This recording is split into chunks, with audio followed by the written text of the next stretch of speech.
महिला एसीपी के पास एक ही गांव से बहुत सारे शिकायत पत्र जा रहे थे। उन पत्रों में एक ही बात लिखी थी कि हमारे गांव में जो भी लड़की जवान होती है वह प्रेग्नेंट हो जाती है।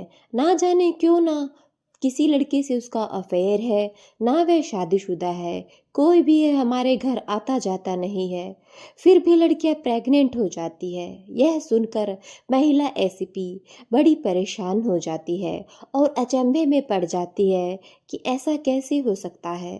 जाहिर सी बात है, जब कोई लड़की किसी से बोलती नहीं है, वह अनमैरिड है, तो फिर प्रेग्नेंट कैसे हो सकती है। यह सोचकर एसीपी एक बड़ा एक्शन लेती है और उसी गांव में जा कर के मामले की जांच करती है। फिर वह हकीकत क्या है इसका पूरा पता लगाती है। लड़कियां कैसे प्रेग्नेंट हो रही है, यह हम इस वीडियो के माध्यम से जानने की कोशिश करेंगे। गांव में जवान लड़कियां बिना किसी अफेयर शादी के प्रेग्नेंट हो जाती थी। इस पर गांव वाले काफ़ी परेशान थे। अब गांव में इस बात को लेकर बहुत चिंता थी और लोग अपनी अपनी लड़कियों पर कड़ी नज़र रखने लगे थे। उन्हें डर था कि उनकी बेटी भी प्रेग्नेंट ना हो जाए। इसीलिए लड़कियों को घर से अकेले बाहर भी नहीं जाने देते थे, किसी को घर भी नहीं आने देते थे। फिर भी एक दिन एक लड़की के पेट में दर्द होता है और जब उसे डॉक्टर के पास ले जाया जाता है तो डॉक्टर बताते हैं कि वह लड़की प्रेग्नेंट है। यह सुनकर लड़की के पिता लाल सिंह बहुत परेशान हो जाते हैं। वह सोचते हैं, मैं हर समय अपनी बेटी के साथ रहता हूँ, फिर यह कैसे हो सकता है। वह अपनी बेटी से पूछते हैं, बेटे क्या तुम किसी से बोलती हो, किसी से तुम्हारा अफेयर है। लड़की रोने लगती है और कहती है, पिताजी ऐसा कुछ भी नहीं है, और आप तो जानते ही हैं कि हमारे गांव की ज़्यादातर लड़कियां जवान होते ही प्रेग्नेंट हो जाती है, लेकिन कोई भी उनके साथ अफेयर नहीं है। लाल सिंह को अब समझ में नहीं आता है कि यह कैसे हो सकता है। गांव में सब लोग परेशान थे और हर किसी के दिमाग में यही सवाल था कि आखिर इसका समाधान क्या है। लोग अपनी लड़कियों को घर से बाहर नहीं जाने दे रहे थे और रात को लड़कियों पर कड़ा पहरा रखते थे, फिर भी लड़कियां प्रेग्नेंट हो रही थी। इस समस्या से परेशान होकर लाल सिंह अपनी बेटी को लेकर महिला एसीपी संध्या चौधरी के पास पहुंचते हैं और रोते हुए शिकायत करते हैं कि उनका पूरा गांव परेशान है। वह एसीपी से कहते हैं, मैडम जी हमारे गांव में हर लड़की जवान होते ही प्रेग्नेंट हो जाती है। हम बहुत परेशान हैं, लेकिन फिर भी कुछ नहीं कर पा रहे हैं। हमारी लड़कियां घर से बाहर नहीं जाती, घर में कोई आता नहीं, फिर वह प्रेग्नेंट कैसे हो जाती है। यह सुनकर एसीपी भी हैरान हो जाती है और पहले तो उन्हें हंसी भी आती है, फिर वह गुस्सा भी करती है। क्या तुम पागल हो गए हो, कोई लड़की बिना किसी पुरुष के संपर्क में प्रेग्नेंट कैसे हो सकती है। तुम बेवकूफ़ वाली बातें क्यों कर रहे हो। तब लाल सिंह हाथ जोड़कर कहते हैं, मैडम जी इसमें सिर्फ मेरी बेटी नहीं, हमारे गांव में ना जाने कितनी लड़कियां ऐसी हैं जो जवान होते ही प्रेग्नेंट हो जाती है। यह बात बिल्कुल सत्य है, मेरी अकेली बेटी नहीं, गांव में 20-30 लड़कियां हैं जो बिना शादी के प्रेग्नेंट हो गई है। यह बात जब महिला एसीपी सुनती है तो वह भी बहुत ज़्यादा परेशान हो जाती है, सोचने पर मजबूर हो जाती है, आखिर ऐसा कैसे हो सकता है, बिना पुरुष के कोई लड़की गाँव में प्रेग्नेंट हो रही है। तब वह थाने के लिए फ़ोन करती है। थाने के एसएचओ से कहती है कि तुम हरिदासपुर में जा कर के इसकी इंक्वायरी करो और जानकारी जुटाओ कि आखिर जो लड़कियां प्रेग्नेंट हो रही है उनका कोई प्रेमी है, किसी से उनका नाजायज संबंध है। फिर पुलिस जाती है और इंक्वायरी करती है तो सभी लोग एकत्रित हो जाते हैं और पुलिस के सामने अपने दुखड़े सुनाने लगते हैं और कहने लगते हैं कि साहब, अगर एक बेटी की बात होती तब हम मान भी जाते कि हमारी बेटी गलत है, लेकिन जो भी लड़की हमारे गांव में जवान होती है उसके पेट में दर्द होता है, हम चेकअप कराने हॉस्पिटल जाते हैं तो वह प्रेग्नेंट निकलती है।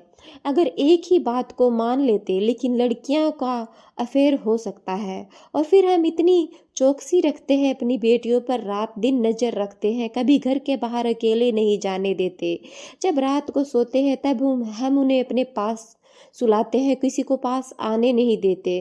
तभी ऐसा कैसे हो सकता है? गाँव में एक ऐसा माहौल बन गया है कि हम ना तो किसी के घर जाते हैं और ना किसी को अपने घर बुलाते हैं।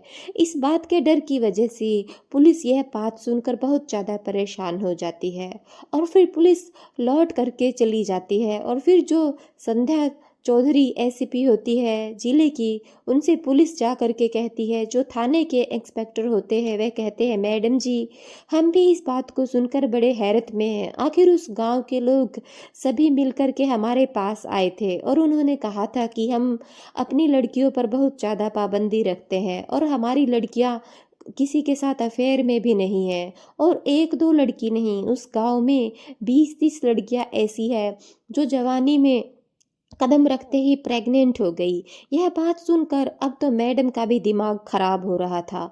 आखिर ऐसा कैसे हो सकता है? तब मैडम विचार करती है, जरूर कुछ तो बात है, कुछ न कुछ तो गड़बड़ है। यह लड़कियां इस बात को छुपा रही है, या फिर जरूर इनका किसी के साथ अफेयर होगा, या फिर कोई और बात होगी। तब वह मैडम कहती है, ठीक है, अगर तुम्हें बस यही बात करनी है तो मैं स्वयं इस बारे में जानकारी जुटा लूंगी। आखिर इन लड़कियों के साथ ऐसा कैसे होता है? फिर महिला जो एसीपी संध्या चौधरी है वह अपना भेष बदलती है और कंधे पर एक झोला टांग लेती है और ऐसे कपड़े पहन लेती है जैसे कोई मांगने वाली हो। उस हिसाब से वह मांगने वाली बनकर और उस गांव में हरिदासपुर में पहुंच जाती है। सारे दिन इधर उधर घूमती रहती है।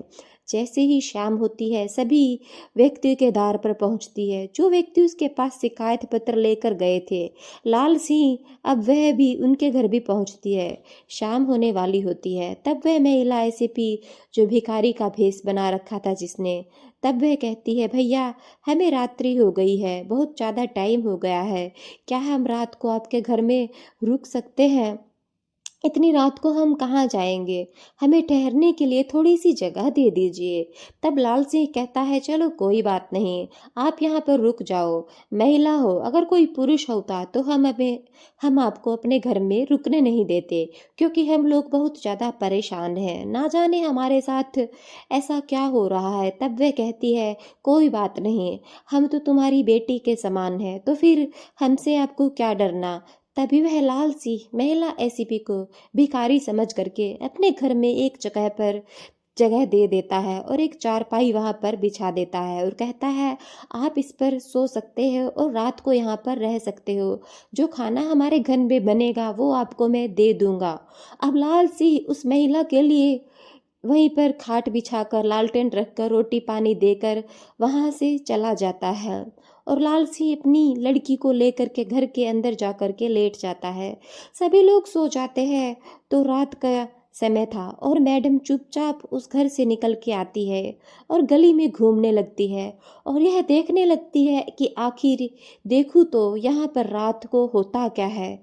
कोई व्यक्ति इन लोगों के घर में नहीं घुसता है या फिर कोई और बात है। तभी इस तरह से वह गलियों में घूम रही थी, तभी उसे गांव के पास एक छाड़ी थी। उस छाड़ी के पीछे एक बहुत बड़ा घर था, खंडर पड़ा हुआ था, उसमें कोई व्यक्ति आता जाता नहीं था।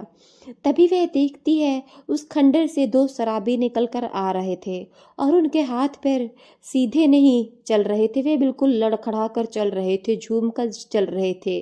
तभी वह मैडम उनको देखकर एक साइड हो जाती है, एक दीवार की ओर लेकर वह वहां पर छुप कर खड़ी हो जाती है। देखती है कि कुछ देर बाद जब एक जाता है तो वह मेन गेट को खोलता है। फिर दूसरा व्यक्ति भी घर के अंदर प्रवेश कर लेता है और फिर वहां से लगभग आधे घंटे के बाद वह घर से जैसे ही निकल कर के व्यक्ति आता है, जो ही वे मैडम अपनी रिवॉल्वर उन व्यक्तियों के ऊपर तान देती है और कहती है, अगर तुमने एक कदम भी बढ़ाया तो मैं तुम्हें यहीं पर गोली मार दूंगी, इसलिए चुपचाप यहीं खड़े रहो और तुम यह बताओ कि तुम लोग इस घर से निकल करके क्यों आए हो और इस घर में क्यों घुसे थे। यह बात सुनकर वह व्यक्ति बड़े डर जाते हैं और रिवॉल्वर देख करके जब उनकी हालत खराब हो जाती है तो वह कोई एक बार को तो वे रिवॉल्वर देखकर डर जाते हैं, लेकिन जब वे मैडम का रूप देखते हैं तो सोचते हैं इस भिखारन के पास रिवॉल्वर कहाँ से आ गई।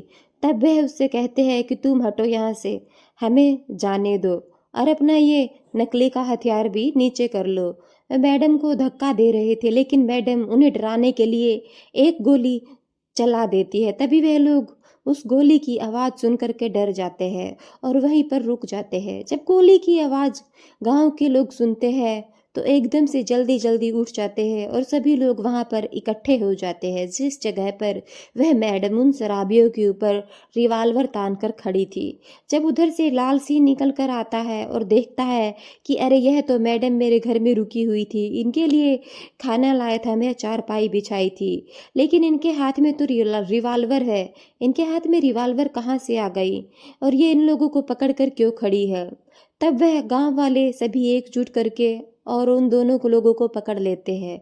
फिर मैडम थाने फ़ोन करती है और फिर वहाँ से कई थानों की पुलिस वहाँ पर आ जाती है और उन शराबियों को गिरफ्तार कर लेती है। फिर मैडम कहती है मैं कोई भिखारी नहीं हूँ, कोई भीख मांगने वाली नहीं हूँ, ये लाल सिंह मेरे पास शिकायत लेकर गए थे और सभी गांव की शिकायतें मेरे पास जा रही थी कि आखिर तुम्हारे गांव में जो जवान लड़कियां है वे प्रेग्नेंट हो जाती है, तो इसीलिए मैं भेष बदल करके आई थी तुम्हारे गांव में और यह देखने के लिए कि आखिर तुम लोगों को पता चलता है कि नहीं कि आखिर तुम्हारी लड़कियों के साथ होता क्या है। बस इसी इंक्वायरी के लिए मैं भिखारी बनकर आई थी। मैडम ने बड़ा अच्छा काम किया जो हमारे इस गांव में शराबियों को पकड़ लिया। इस बात का खुलासा नहीं हो पाया था कि आखिर ये शराबी क्यों शराब पीते थे और ऐसा काम क्या करते थे जिससे कि ये लड़कियां प्रेग्नेंट हो जाती थी। फिर से उनसे पूछताछ की जाती है। पहले तो वह कुछ बताते नहीं है।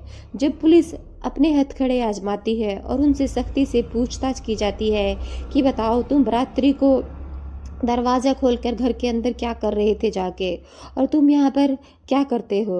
वह शराबी रोने लगते हैं, गिड़गिड़ाने लगते हैं, कहते हैं कि मैडम जी हम बस यही काम करते हैं, जब दारू पी करके आते हैं लोगों के घरों में घुस जाते हैं और जिसकी भी जवान लड़की देखते हैं वह लोग अपने बीच में आकर लड़की को सुलाते हैं। फिर हम उस लड़की के मुंह पर अब कपड़ा डालकर स्प्रे कर करके बेहोश करने वाला उसे गहरी नींद में सुला देते हैं और उन्हें पता भी नहीं चलता और हम लड़की को उनके बीच में से उठा करके ले जाते हैं और उसके साथ गलत काम करते हैं। फिर इस लड़की को उसी जगह पर वापस उनके घर में छोड़ जाते हैं और हमारा है रोज का काम बन गया है। आज इस घर तो कल उस घर, इस प्रकार हम इस गांव की काफ़ी लड़कियों के साथ यह काम कर चुके हैं। यह और वह लड़कियां प्रेग्नेंट भी हो गई है। जब महिला ऐसे पे सुनती है तो फिर उनके भी हालत ख़राब हो जाती है। यह लोग पूरे गांव की लड़कियों के साथ ऐसा कर रहे हैं और किसी को पता भी नहीं चला, किसी को इसकी भनक भी नहीं हुई। इसके बारे में अब वह बहुत ज़्यादा टेंशन में पड़ जाती है। फिर लाल सिंह को बुलाती है और कहती है तुम तो यह कह रहे थे कि हम लड़की के साथ किसी पुरुष को नहीं देखा है, इनसे पूछो यह तुम्हारी लड़की के साथ किस तरह से काम करते हैं और इन्हीं के द्वारा तुम्हारी लड़की को प्रेग्नेंट किया गया है। वह सारी बात को स्वीकार कर लेते हैं और फिर मैडम उनके खिलाफ कई धाराओं में मुकदमा दायर करती है, 376 और जो भी वहाँ पर घर में उनको घुसे थे और सभी धाराओं पे मुकदमा दायर करके उन्हें जेल भेज दिया जाता है। इस प्रकार मैडम ने गांव वालों की समस्या का समाधान कर दिया। तो दोस्तों आपको आज की हमारी ये कहानी कैसी लगी हमें कमेंट बॉक्स में ज़रूर बताइएगा और अगर आपको हमारी मेहनत पसंद आई हो तो वीडियो को लाइक और चैनल को सब्सक्राइब जरूर कीजिएगा। आपकी एक छोटी सी मदद से हमारा हौसला बढ़ता है। जय हिंद,